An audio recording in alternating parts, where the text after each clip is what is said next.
আসসালামু আলাইকুম। সম্মানিত দর্শক, আমি শেখ মোহাম্মদ রাসেল।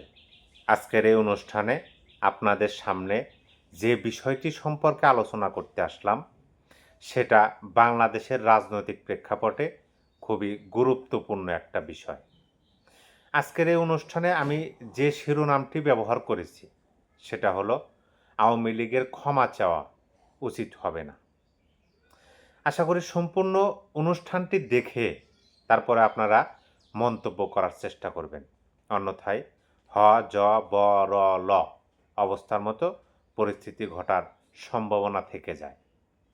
দেখুন, আওয়ামী লীগের ক্ষমা চাওয়ার বিষয়টি ২০২৪ সালের ৫ই আগস্ট আওয়ামী লীগ সরকার ক্ষমতাচ্যুত হওয়ার পর থেকেই সামনে চলে আসতেছে এবং বিভিন্নভাবে বিভিন্ন মহল থেকে এই দাবিটা করা হইতেছে যে কেন আওয়ামী লীগ এখনও ক্ষমা চাচ্ছে না। অপরদিকে আওয়ামী লীগের ঊর্ধ্বতন নেতৃবৃন্দ যারা এখনও আওয়ামী লীগ নামক রাজনৈতিক দলটার হাল ধরে আছেন, সুসময় ছিলেন এবং দুঃসময়ে আছেন, তাদের বক্তব্য শুনলে এটা স্পষ্টতই বোঝা যায় যে তারা কোনোভাবেই ক্ষমা চাইবে না বা চাইতে রাজি না। তারা যে যুক্তিটা সামনে তুলে ধরে যে আওয়ামী লীগ কেন ক্ষমা চাবে, আওয়ামী লীগ যে দোষ করেছে বা আওয়ামী লীগের বিরুদ্ধে যে অভিযোগগুলো আসছে সেই অভিযোগগুলো কি প্রমাণিত, সেগুলো কি প্রমাণ হয়েছে যে আওয়ামী লীগ অভিযুক্ত, আওয়ামী লীগ এই অন্যায় করছে সেই অন্যায় করছে? না, সবে মাত্র অভিযোগ আসছে আদালতে আওয়ামী লীগের নেতাকর্মীদের বিরুদ্ধে, সবেমাত্র বিচার কার্য শুরু হতে যাচ্ছে। তাহলে কেন এখনই আওয়ামী লীগকে ক্ষমা চাওয়ার বিষয়টি সামনে আনা হচ্ছে? আরও অনেকভাবে তারা উদাহরণ দিয়ে থাকেন, কিন্তু আমি যে বিষয়টি স্পষ্ট করতে আসলাম এই অনুষ্ঠানে সেটা হলো যে বাংলাদেশের রাজনীতি, বাংলাদেশের শাসন ব্যবস্থা, বাংলাদেশের সমাজ ব্যবস্থা এবং বাংলাদেশের প্রচলিত আইন ব্যবস্থা, যেটা আমরা দেখে এটা স্পষ্টতই বুঝতে পারি যে এই দেশে কারো সাজা হয়ে গেলেও সেই ব্যক্তি যদি ক্ষমতায় আসে তার সাজা মওকুফ হয়ে যায়। কারো জরিমানা হয়ে গেলেও সেই ব্যক্তি যদি ক্ষমতায় আসে তার জরিমানা মওকুফ হয়ে যায়। কেউ যদি ক্ষমতায় আসে তার প্রতিষ্ঠানের সকল কর ৫ বছর ৭ বছরের মেয়াদে মওকুফ হয়ে যায়।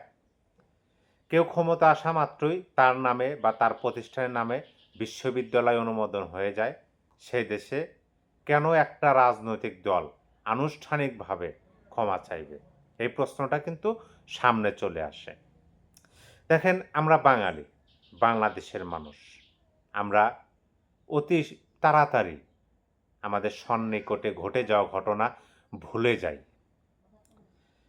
সাবেক প্রধানমন্ত্রী একটা কথা বলতেন যে বাংলাদেশ ষড়ঋতুর দেশ। এই বছরে ৬টা ঋতু আসে, ২ মাসে একটা ঋতু। প্রতিটা ঋতু বদলায়, মানুষের মন বদলায়, পাখির ডাক বদলায়, বাতাসের গতি বদলায়, ফুলের ঘ্রাণ বদলায়, গাছের পাতা বদলায়। সেই সাথে সাথে আমাদের মনের অবস্থাও পরিবর্তন হয় বা বদলায়। তারই ধারাবাহিকতায় বাংলাদেশের রাজনৈতিক ইতিহাসে বর্তমান সময়ে অতীতে অভিযোগ নেই এমন কোনো রাজনীতিবিদ অথবা এমন কোনো রাজনৈতিক দল নেই যাদের বিরুদ্ধে অতীতে কোনো অভিযোগ নেই। কম আর বেশি সবার বিরুদ্ধে অভিযোগ আছে, অভিযোগ ছিল। ঠিক তেমনই আওয়ামী লীগের বিরুদ্ধে এখন অভিযোগ আসছে। হয়তোবা একটা সময় আওয়ামী লীগের এই অভিযোগগুলো থাকবে না। সেটা আমরা কিভাবে বুঝবো? আমরা বর্তমান অন্তর্বর্তী সরকারের দিকে সুনজরে যদি একটু তাকাই, সুস্পষ্ট নজরে যদি একটু তাকাই, তাহলে আমরা ভালোভাবে বুঝতে পারব। যেমন ধরেন, আমরা উদাহরণটা দেব বর্তমান অন্তর্বর্তী সরকারের প্রধান উপদেষ্টাকে দিয়ে। তার নাম ডক্টর মোহাম্মদ ইউনূস। তিনি প্রধান উপদেষ্টা হওয়ার আগে বাংলাদেশে একজন সুনাগরিক ছিলেন, বাংলাদেশের একজন বড় উদ্যোক্তা ছিলেন। দরিদ্রতা বিমোচনে তার অনেক অবদান আছে বাংলাদেশে, যার ধারাবাহিকতায় তিনি নোবেল পুরস্কার পেয়েছিলেন। তিনি হলেন বাংলাদেশের একমাত্র নোবেলজয়ী ব্যক্তি ডক্টর মোহাম্মদ ইউনূস। তিনি 2024 সালের 8ই আগস্ট বাংলাদেশের প্রধান উপদেষ্টা হিসেবে শপথ বাক্য পাঠ করলেন। তার আগে তার বিরুদ্ধে কতগুলো অভিযোগ ছিল। শ্রমিকদের টাকা আত্মসাতের অভিযোগ ছিল। সেই অভিযোগের দায়ে তিনি দোষী সাব্যস্ত হয়েছিলেন। তার 666 কোটি টাকা জরিমানা ধার্য করা হয়েছিল। তার 6 মাসের কারাদণ্ড হয়েছিল। কিন্তু তিনি যখন প্রধান উপদেষ্টা হিসেবে শপথ পাঠ করলেন, তারপরে আমরা ভিন্ন প্রেক্ষাপট হতে দেখলাম। তার সেই জরিমানা 666 কোটি টাকা কলমের এক খোঁচায় মওকুফ হয়ে গেল। তার 6 মাসের কারাদণ্ড উধাও হয়ে গেল এবং তিনি যখন ক্ষমতা নিলেন তারপর থেকেই তার নানান ধরনের সুযোগ সুবিধা নিতে আমরা দেখতে পেলাম। এই ঘটনা দ্বারা আমরা কি বুঝতে পেলাম? যে বাংলাদেশের রাজনৈতিক ইতিহাসে বা বাংলাদেশের রাজনৈতিক প্রেক্ষাপটে একজন ব্যক্তি বা একটা রাজনৈতিক দল বা একটা রাজনৈতিক দলের নেতাকর্মীরা যতই ভুল করুক না কেন অথবা যতই তারা দোষী হন না কেন, যখন তারা পুনরায় আবার রাষ্ট্র ক্ষমতায় চলে আসবেন বা সেই দল পুনরায় আবার রাষ্ট্র পরিচালনার দায়িত্ব পেয়ে যাবেন, তখন সেই দলের বা সেই দলের নেতাকর্মীদের সকল দোষ, সকল অভিযোগ যদিও আগে প্রমাণিত হয়ে থাকুক না কেন, সবগুলোই একদম শেষ হয়ে যাবে। তাদের বিরুদ্ধে কোনো অভিযোগ থাকবে না, সকল অভিযোগ মিথ্যা হিসাবে প্রমাণিত হবে, যেটা আমরা বর্তমান অন্তর্বর্তী সরকারের প্রধান উপদেষ্টার থেকেই বুঝতে পারলাম। তার মানে কি দাঁড়ালো? তার মানে দাঁড়ালো বাংলাদেশ আওয়ামী লীগ বিশাল বড় একটা রাজনৈতিক দল। বাংলাদেশ আওয়ামী লীগের যারাই নেতৃত্বে থাকুক না কেন বা যারাই নেতা কর্মী হন না কেন, তারা একটা সময় থাকবেন না। হায়াত মওতের দুনিয়া, তারা দুনিয়া থেকে চলে যাবেন। কিন্তু বাংলাদেশ যতদিন আছে, বাংলাদেশ আওয়ামী লীগ নামক রাজনৈতিক দলটা বাংলাদেশে থাকবে, বাংলাদেশের মানুষের মনের মধ্যে, বাংলাদেশের মানুষের আস্থার প্রতীক হয়ে থাকবে, যেটা 5ই আগস্টের পরে আমরা দেখতে পাইতেছি। যারা একটা সময় আওয়ামী লীগের দুর্নাম গাইতো, আওয়ামী লীগকে দেখতে পাইতো না এবং আওয়ামী লীগকে ঘৃণা করত, তারাই 5ই আগস্টের পরে বলা শুরু করছে, আগেই ভালো ছিলাম, আমরা আওয়ামী লীগকে চাই। এমনকি আওয়ামী সভানেত্রী সাবেক প্রধানমন্ত্রী শেখ হাসিনাকে এখন অনেকেই প্রধানমন্ত্রী হিসাবে দেখতে চাইতেছেন, যেটা আমরা সোশ্যাল মিডিয়াতে বিভিন্ন বক্তব্য, বিভিন্ন সাধারণ মানুষের কথায় স্পষ্ট হয়ে উঠতেছে। এইটা দ্বারা স্পষ্টতই বোঝা যায় যে বাংলাদেশ আওয়ামী লীগ হয়তো সময়ের পরিবর্তনে, সময়ের চাহিদায় একটা সময় আবার রাষ্ট্র ক্ষমতায় আসবে বা রাষ্ট্র পরিচালনার দায়িত্ব পাবে।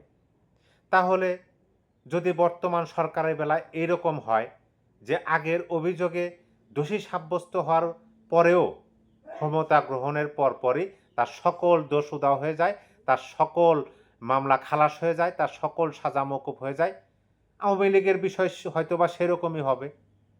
কারণ আমরা গ্রাম বাংলার ভাষায় একটা বিষয় সবসময় দেখি বা শুনি যে আগের হাল যে দিক দিয়ে যায়, পরের হালও সেই দিক দিয়ে যায়।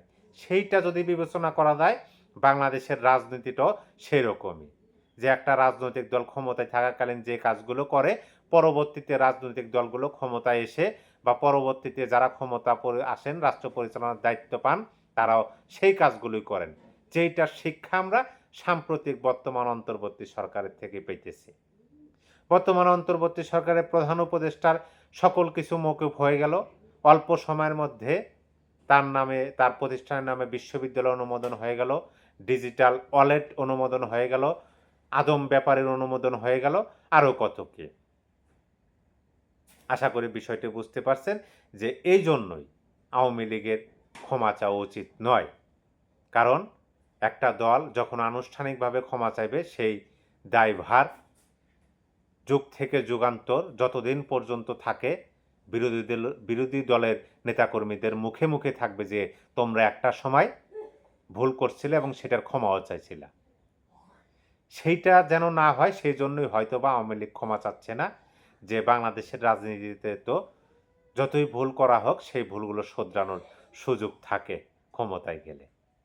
আশা করি সম্পূর্ণ আলোচনাটি, সম্পূর্ণ অনুষ্ঠানটি আপনারা দেখে বুঝতে পারছেন এবং একটু হলেও উপকৃত হয়েছেন। চ্যানেলটি সাবস্ক্রাইব করবেন, লাইক করবেন এবং অবশ্যই এই অনুষ্ঠানের সমস্ত আলোচনার পরিপ্রেক্ষিতে আপনার মূল্যবান মতামত কমেন্ট বক্সে জানিয়ে দেবেন। সবাই ভালো থাকবেন। আল্লাহ হাফেজ।